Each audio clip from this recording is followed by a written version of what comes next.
ಯಾವುದೇ ಟಿಫನ್ಸ್ ಜೊತೆಗೆ ಆಗ್ಲಿ ಈ ಚಟ್ನಿ ಅಂತೂ ತುಂಬಾನೇ ಟೇಸ್ಟಿಯಾಗಿರುತ್ತೆ. ಹಾಯ್ ಹಲೋ ಎಲ್ಲರಿಗೂ ನಮಸ್ಕಾರ. ಜ್ಯೋತಿ ಪಾಕಶಾಲೆಗೆ ತಮ್ಮೆಲ್ಲರಿಗೂ ಸ್ವಾಗತ. ಹೊಸದಾಗಿ ನಮ್ಮ ಕುಕಿಂಗ್ ವಿಡಿಯೋಸ್ ನೋಡ್ತಿದ್ದಲ್ಲಿ ಪ್ಲೀಸ್ ಸಬ್ಸ್ಕ್ರೈಬ್ ಮಾಡ್ಕೊಳ್ಳಿ. ಈ ರೆಸಿಪಿ ವಿಡಿಯೋ ಇಷ್ಟ ಆದಲ್ಲಿ ಒಂದು ಲೈಕ್ ಮಾಡಿ. ಟೊಮೆಟೊ ಚಟ್ನಿ ತುಂಬಾನೇ ಸಿಂಪಲ್ ಆಗಿ ಕಡಿಮೆ ಸಮಯದಲ್ಲೇನೆ ಈ ಚಟ್ನಿ ರೆಸಿಪಿನ ಮಾಡ್ಕೊಳ್ಬೋದು. ದೋಸೆ, ಇಡ್ಲಿ, ಚಪಾತಿ, ಅನ್ನ ಯಾವುದೇ ಟಿಫನ್ಸಿಗಾಗ್ಲಿ ತುಂಬಾನೇ ಟೇಸ್ಟಿಯಾಗಿರುತ್ತೆ ಈ ಟೊಮೆಟೊ ಚಟ್ನಿ ರೆಸಿಪಿ. ಬನ್ನಿ ಈ ಸಿಂಪಲ್ ಆದಂತಹ ಟೇಸ್ಟಿ ಆದಂತಹ ಟೊಮೆಟೊ ಚಟ್ನಿ ರೆಸಿಪಿ ಮಾಡೋದು ಹೇಗೆ ಅಂತ ನೋಡೋಣ. ಮೊದಲಿಗೆ ಗ್ಯಾಸ್ ಮೇಲೆ ಕಡಾಯಿನ ಇಟ್ಟು ಗ್ಯಾಸ್ ಹಚ್ಕೊಳ್ತೇನೆ. ಈ ಕಡಾಯಿಗೆ ಸ್ವಲ್ಪ ಎಣ್ಣೆನ ಸೇರಿಸ್ಕೊಳ್ತೇನೆ. ಎಣ್ಣೆ ಬಿಸಿ ಆದ ನಂತರ ಒಂದು ದಪ್ಪ ಗಾತ್ರದ ಈರುಳ್ಳಿನ ಈ ರೀತಿ ದಪ್ಪ ಕಟ್ ಮಾಡ್ಕೊಂಡಿರೋದನ್ನ ಸೇರಿಸ್ಕೊಳ್ತೇನೆ. ಎಣ್ಣೆಯಲ್ಲಿ ಈರುಳ್ಳಿನ ಸ್ವಲ್ಪ ಫ್ರೈ ಮಾಡ್ಕೊಳ್ಳೋಣ. ಸ್ವಲ್ಪ ಈರುಳ್ಳಿ ಚೆನ್ನಾಗಿ ಫ್ರೈ ಆಗೋವರೆಗೂ ಈ ರೀತಿಯಾಗಿ ಎಣ್ಣೆಯಲ್ಲೇನೆ ಫ್ರೈ ಮಾಡ್ಕೊಳ್ಬೇಕಾಗುತ್ತೆ. ಈರುಳ್ಳಿ ಸ್ವಲ್ಪ ಫ್ರೈ ಆದ ನಂತರ ಇದಕ್ಕೆ ಒಂದು ಗಡ್ಡೆ ಆಗುವಷ್ಟು ಬೆಳ್ಳುಳ್ಳಿ, 4ರಿಂದ 5 ಬ್ಯಾಡಗೆ ಮೆಣಸಿನಕಾಯಿ, ಹಾಗೆಯೇ ಒಂದು 4ರಿಂದ 5 ಗುಂಟೂರು ಒಣಮೆಣಸಿನಕಾಯಿನ ಸೇರಿಸ್ಕೊಳ್ತೇನೆ. ಕಲರಿಗೋಸ್ಕರ ಬ್ಯಾಡಗೆ ಮೆಣಸಿನಕಾಯಿ ಬೇಕು ಅಂದಲ್ಲಿ ಹಾಕೊಳ್ಬೋದು, ಇಲ್ಲ ಅಂದಲ್ಲಿ ಸ್ಕಿಪ್ ಮಾಡ್ಕೋಬಹುದು. ನಂತರ ಸ್ವಲ್ಪ ಇವು ಫ್ರೈ ಆದ ನಂತರ ಚೆನ್ನಾಗಿ ಹಣ್ಣಾಗಿರುವಂತಹ ಒಂದು 3 ಟೊಮೆಟೊನ ಸೇರಿಸ್ಕೊಳ್ತೇನೆ. ದಪ್ಪ ಗಾತ್ರದಲ್ಲಿ ಕಟ್ ಮಾಡ್ಕೊಂಡಿರೋದನ್ನ. ಟೊಮೆಟೊ ಸೇರಿಸ್ಕೊಂಡ ನಂತರ ರುಚಿಗೆ ತಕ್ಕಷ್ಟು ಉಪ್ಪನ್ನ ಸೇರಿಸಿ ಚೆನ್ನಾಗಿ ಇದನ್ನ ಮಿಕ್ಸ್ ಮಾಡ್ಕೊಳ್ಳೋಣ. ಈ ಟೊಮೆಟೊ ಎಲ್ಲ ಈ ರೀತಿ ಸಾಫ್ಟ್ ಆಗಿ ಬೇಯೋವರೆಗೂ ಇದನ್ನ ಬೇಯಿಸ್ಕೊಳ್ಬೇಕಾಗುತ್ತೆ. ಹಾಗೇನೆ ಇದಕ್ಕೆ ಸ್ವಲ್ಪ ಹುಣಸೆ ಹಣ್ಣನ್ನು ಸಹ ಸೇರಿಸ್ಕೊಳ್ತಾ ಇದ್ದೇನೆ. ಹಾಗೆ ಸ್ವಲ್ಪ ಕರಿಬೇವನ್ನ ಸೇರಿಸಿ ನಂತರ ಸ್ವಲ್ಪ ಕೊತ್ತಂಬರಿ ಸೊಪ್ಪನ್ನು ಇದಕ್ಕೆ ಸೇರಿಸ್ಕೊಳ್ತೇನೆ. ಹಾಗೇನೆ ಇದಕ್ಕೆ ಒಂದು 1/4 ಟೀ ಸ್ಪೂನ್ ಆಗುವಷ್ಟು ಅರಿಶಿನ ಸೇರಿಸ್ಕೊಳ್ತೇನೆ.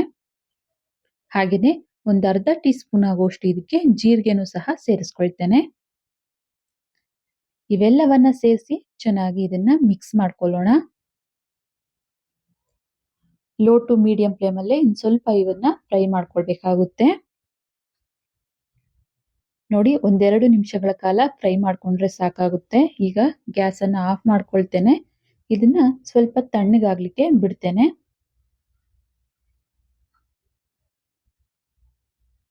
ನೋಡಿ, ಈ ಟೊಮೆಟೊ ಮಿಶ್ರಣ ತಣ್ಣಗಾಗಿದೆ. ಈಗ ಇದನ್ನ ಮಿಕ್ಸಿ ಜಾರಿಗೆ ಹಾಕೊಳ್ತೇನೆ. ಇದಕ್ಕೆ ಸ್ವಲ್ಪ ನೀರನ್ನ ಸೇರಿಸಿ ನುಣ್ಣಗೆ ಇದನ್ನ ರುಬ್ಕೊಂಡ್ಬರ್ತೇನೆ. ನೋಡ್ಬೋದು, ಈ ಹದಕ್ಕೆ ರುಬ್ಕೋಬೇಕಾಗುತ್ತೆ. ಇದನ್ನ ಒಂದು ಬಟ್ಲಿಗೆ ತೆಗೆದುಕೊಳ್ತೇನೆ.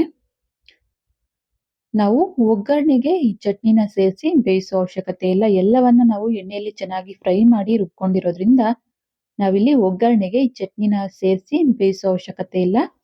ಈ ರೀತಿ ಬಟ್ಲಿಗೆ ಸರ್ವ್ ಮಾಡ್ಕೊಂಡಿದ್ದೇನೆ. ಈಗ ಚಟ್ನಿಗೆ ಒಗ್ಗರಣೆನ ಮಾಡ್ಕೊಳ್ಳಿಕ್ಕೆ ಅಂತ ಚಿಕ್ಕ ಕಡಾಯಿನ ಗ್ಯಾಸ್ ಮೇಲೆ ಇಟ್ಟು ಈ ಕಡಾಯಿಗೆ ಸ್ವಲ್ಪ ಎಣ್ಣೆನ ಸೇರಿಸ್ಕೊಳ್ತೇನೆ. ಎಣ್ಣೆ ಸ್ವಲ್ಪ ಬಿಸಿಯಾದ ನಂತರ ಇದಕ್ಕೆ ಸ್ವಲ್ಪ ಸಾಸಿವೆನ ಸೇರಿಸ್ಕೊಳ್ತೇನೆ. ಹಾಗೇನೆ ಇದಕ್ಕೆ ಸ್ವಲ್ಪ ಇಂಗು ಪುಡಿನ ಸೇರಿಸ್ಕೊಳ್ತೇನೆ. ನಂತರ ಇದಕ್ಕೆ ಸ್ವಲ್ಪ ಕರಿಬೇವನ್ನ ಸೇರಿಸಿ ಒಗ್ಗರಣೆ ರೆಡಿ ಮಾಡ್ಕೊಂಡಿದ್ದಾಯ್ತು. ಗ್ಯಾಸ್ ಅನ್ನ ಆಫ್ ಮಾಡ್ಕೊಳ್ತೇನೆ. ಈ ಒಗ್ಗರಣೆನ ಮಾಡಿಟ್ಟಂತಹ ಚಟ್ನಿಗೆ ಹಾಕೊಳ್ತೇನೆ. ಒಗ್ಗರಣೆನ ಚಟ್ನಿ ಮೇಲೆ ಹಾಕಿ ಇದನ್ನ ಚೆನ್ನಾಗಿ ಈ ರೀತಿಯಾಗಿ ಮಿಕ್ಸ್ ಮಾಡ್ಕೊಳ್ಳೋಣ. ನೋಡ್ಬೋದು, ಸಿಂಪಲ್ ಆಗಿ ಟೇಸ್ಟಿ ಆದಂತಹ ಟೊಮೆಟೊ ಚಟ್ನಿ ರೆಡಿ ಆಯ್ತು. ಇದನ್ನ ಒಂದು ಪ್ಲೇಟಿಗೆ ಸರ್ವ್ ಮಾಡ್ತೇನೆ. ನೋಡಿದ್ರಲ್ಲ, ತುಂಬಾನೇ ಸಿಂಪಲ್ ಆಗಿ ರುಚಿಕರವಾದಂತಹ ಟೊಮೆಟೊ ಚಟ್ನಿ ಮಾಡುವ ವಿಧಾನ. ಈ ಚಟ್ನಿ ಅಂತೂ ಯಾವುದೇ ಟಿಫನ್ಸಿಗಾಗ್ಲಿ, ದೋಸೆ, ಇಡ್ಲಿ, ಚಪಾತಿ, ಅನ್ನ ಯಾವುದರ ಕಾಂಬಿನೇಷನ್ ಆದ್ರೂ ತುಂಬಾನೇ ಟೇಸ್ಟಿಯಾಗಿರುತ್ತೆ. ಈ ರೆಸಿಪಿ ವಿಡಿಯೋ ನಿಮ್ಗೆ ಇಷ್ಟ ಆಗಿದೆ ಅನ್ಕೊಳ್ತೇನೆ. ಇಷ್ಟ ಆದಲ್ಲಿ ಈ ವಿಡಿಯೋಗೊಂದು ಲೈಕ್ ಮಾಡಿ. ಯಾರೆಲ್ಲ ಸಬ್ಸ್ಕ್ರೈಬ್ ಮಾಡ್ಕೊಳ್ದೆ ವಿಡಿಯೋ ನೋಡ್ತಿದ್ದಲ್ಲಿ ಪ್ಲೀಸ್ ಸಬ್ಸ್ಕ್ರೈಬ್ ಮಾಡ್ಕೊಳ್ಳಿ. ಈ ವಿಡಿಯೋ ಹೇಗನ್ನಿಸ್ತು ಅಂತ ಕಮೆಂಟ್ ಮಾಡಿ. ಹಾಗೆ ಈ ವಿಡಿಯೋ ಇಷ್ಟ ಆದಲ್ಲಿ ನಿಮ್ಮ ಫ್ರೆಂಡ್ಸ್ ಅಂಡ್ ಫ್ಯಾಮಿಲಿ ಮೆಂಬರ್ಸ್ಗೆ ಈ ವಿಡಿಯೋನ ಶೇರ್ ಮಾಡಿ. ಧನ್ಯವಾದಗಳು.